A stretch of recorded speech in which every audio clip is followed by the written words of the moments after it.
Hey guys, so I'm going to be doing a little Thanksgiving prep work today.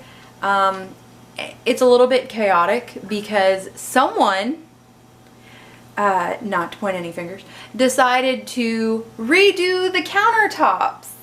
And I'll show you in a second. They look really cool. Problem is, they take about 14 days to be completely cured. I did them yesterday, which means I shouldn't use them until the Friday after Thanksgiving. And who makes a Thanksgiving for their family? Me. So for the next foreseeable future, I'm going to be using this lovely setup that I have going. This is the counter space that I have to use because look, pay no attention to the backsplash. Backsplash is getting another treatment coming up in the next little bit, but focused on the countertops. Look at that. Oh, ooh. And then we're going to come over here and go, oh, ooh. But, yeah, I can't use these. They are dry to the touch, and I didn't take any videos of the process, but I did do some pictures of the process. So I may do something with those later. But I have 3 Thanksgiving events coming up. First off is our church's congregational Thanksgiving. So I'm going to be making a pumpkin roll cake for that. And then the next one is my in-laws Thanksgiving get-together, which is Wednesday before Thanksgiving. And then I have my family comes over for Thanksgiving on Thanksgiving Day. So, oh wait. I see you. I hear you. I feel you. My stomach is also rumbling, but you have to wait. So I'm going to go ahead and do the pumpkin roll cakes because I'm doing one for church and I'm doing one for my in-laws Thanksgiving. And I read and I heard, I've not done it before, but you can freeze these things and they're just as good as if you bake them fresh. So I'm going to give them a try and hopefully it works out. But we will enjoy this chaotic mess of not having counter space. And if you know me, you know that this mess is driving me nuts. So we've got our microwave jury-rigged over there. And then my Rue. Oh, look at that. She's beautiful. Then we have over here on our dining room table, I've got my cutting boards there. And then my flour and sugar, my mixer, my knives. It's a whole bunch of chaos. But to get into this, the eggs, the pumpkin ready to go in. I am a rule breaker. You're not supposed to mix in your sugar with your dry mix. I go ahead and do it. It's never caused me any issues. We've got our flour, our sugar, our cinnamon, baking soda, and baking powder and salt in this bowl. I went ahead, I got my jelly roll pan, which I remember years ago my dad having to go on a trip to find a jelly roll pan because my mom and I didn't have one. It's, in case you don't know, it's got a lip, it's pretty shallow. I don't remember the exact size of this one. I think it's a traditional jelly roll pan. But anyway, you grease it, then you put your wax paper on it, then you grease it again, and then you put flour on it. This is kind of, it's an easy cake, but it's also tricky because you bake it for just a short period of time, like 15 minutes. Then you pull it out. In between the time of you putting it in the oven and taking it out of the oven, you should have taken a clean kitchen towel, sprinkle it with powdered sugar, and then you're going to roll the warm cake up into the towel and let it cool so that it creates that roll. Then when it's completely cool in that roll shape, you're going to unroll it and smear it with all the good cream cheese, powdered sugar, butter mixture that just makes it so good. Then you're going to smear that on there, roll it back up, and then let it cool. It doesn't have to roll back in the towel, obviously. The towel just keeps it so you can have its shape. Sometimes they crack on you. That's okay. I don't care. It's nothing pretty. It's not fancy. When I had a baking business, I would worry when they would crack. But my mom and I we'd keep those. I'd do another one. It was fine. I ate a lot of pumpkin roll cakes in one year. But I'm going to go ahead and get all this stuff mixed up, and then I'll show you the next step. Okay, now I've mixed up the batter. I went ahead and spread it in the pan, and it's a thin cake because it rolls up. The recipe says to bake it at 375 for 13 to 15 minutes. Because I have a gas stove that runs kind of hot, I'm gonna do it at 350, and I'll put it in for 12, and then I'll just keep checking. And you wanna see if the texture, when you push the cake, if it springs back. That means it's done. Wait, you stand in my place, okay? Be a good placeholder. Yes, be very stoic. Like that. Okay, so the cake is done, and I apologize if you can see my tush. I'm pulling it out of the oven, and we're gonna say a little prayer. Lord, I pray that this cake does not fall apart on us, and that I do not burn myself, because I just remembered I made a grave mistake. I forgot. I usually put a board underneath this, but I did not. So, we're gonna do this the hard way, which I don't typically do. I end up doing things the hard way. I don't typically like it, but that's just how I operate sometimes. So, we're gonna take this. I'm trying to get this so you can see what I'm gonna do here. So, whoop, not that. So, we're gonna take this bad boy, and we're gonna gingerly flip her down, okay? Whew. The correct way to have done this is to take one of your cutting boards and put it underneath your towel so you could hold that and then dump, you know, basically take your hands and kind of pancake it over. I forgot to do that. But the next cake, I will remember to do that. This is sticking just a little bit here. So you want to peel this back very, very gently.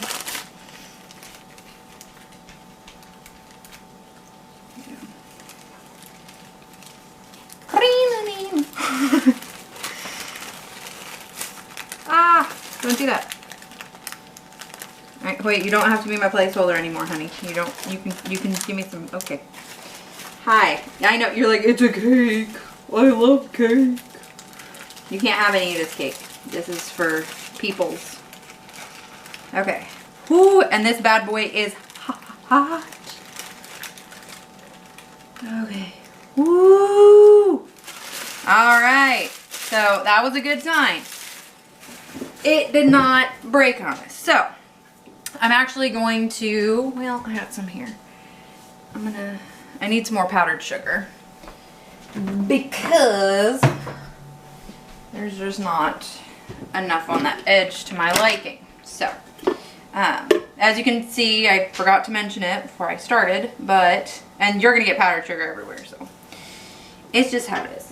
I went ahead, I had my kitchen towel powdered up, and you're just gonna roll it, and roll it, and then you're just gonna let it sit. I'm actually gonna get a cutting board for that to sit on. And there you go. That is your pumpkin roll all rolled up with my next recipe.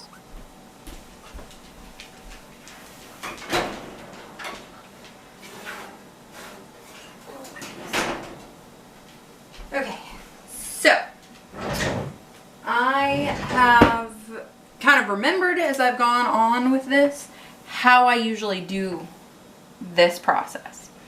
So we're gonna take this towel that I had on nice and neat. I was halfway right earlier. But what I did before, and I haven't made this for, I mean, it's been a year, but boy has it been a year. So I go ahead and I just take my towel, and I'm gonna be cleaning up powdered sugar for the next 2 hours. So you take your towel, powdered sugar side down.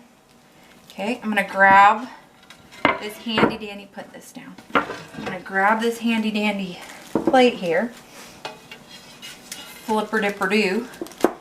Then I'm gonna come over here with one pot holder. The towel's nice because it's kind of a little bit rich. So then you've got it like this.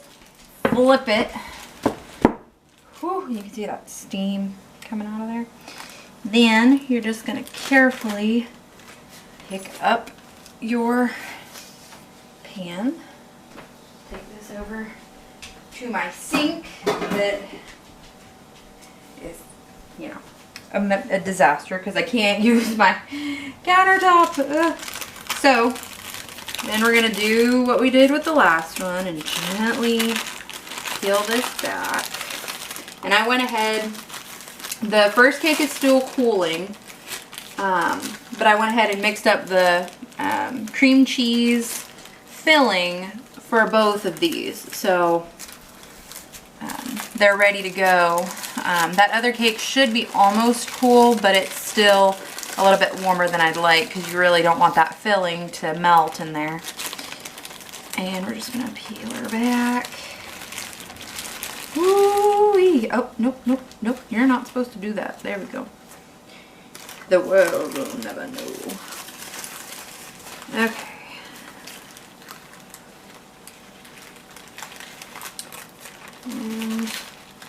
See, that went a whole lot better than the first one. So that's, as I was making the batter for this cake, I remembered what I used to do, and that was so much more helpful.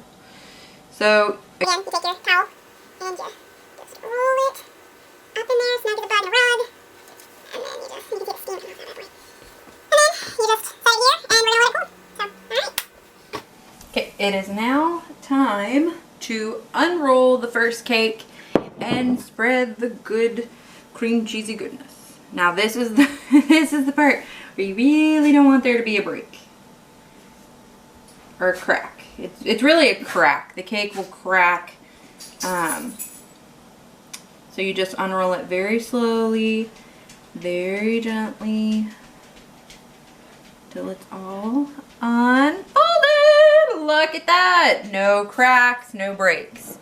So we're going to take this, which is 1 cup of powdered sugar, 6 tablespoons of softened butter, and 1 8-ounce package of cream cheese, and also 1 teaspoon of vanilla extract.